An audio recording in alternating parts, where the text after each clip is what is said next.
L'histoire met en scène trois personnages principaux, trois femmes qui n'ont a priori rien en commun, euh, si ce n'est peut-être la pression de réussite qui est exercée sur elles.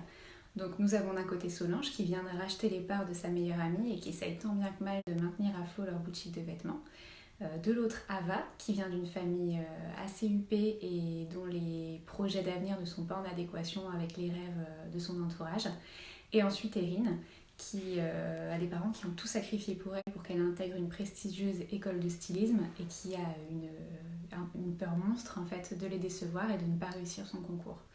Et donc ces trois personnages principaux vont finir forcément par se rencontrer et de là on va voir si la solidarité dont elles font preuve et l'amitié qui les lie seront suffisantes pour peut-être passer ces obstacles.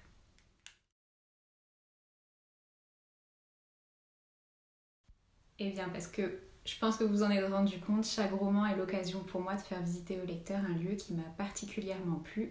Et il y a une dizaine d'années, une grosse dizaine d'années, j'ai visité ce petit village irlandais de Kinsale qui m'a vraiment époustouflée, tant par la convivialité de ses habitants que par les paysages vraiment bucoliques et charmants de cette petite ville.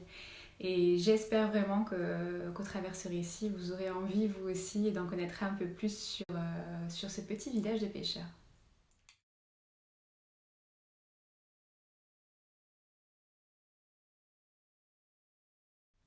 Bien, il y a forcément un peu de moi, effectivement, dans chacun de mes personnages principaux. Et c'est vrai que malgré leurs différences, Erin, Ava et Solange ont toute une facette un petit peu de ma personnalité.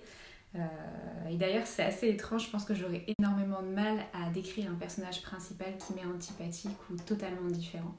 Je réserve ça plutôt à mes personnages secondaires.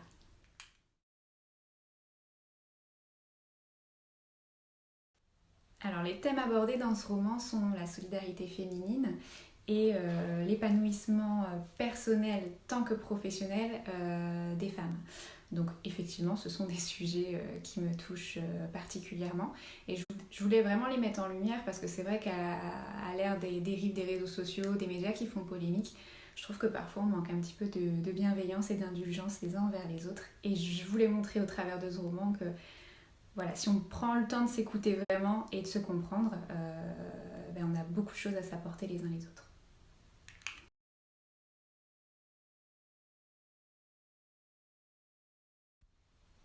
Eh bien peut-être la chanson Unstoppable de Sia, qui est un texte optimiste et pétillant qui prône la force d'une femme que rien ne peut arrêter. Et d'ailleurs, je mentionne ce titre dans mon histoire.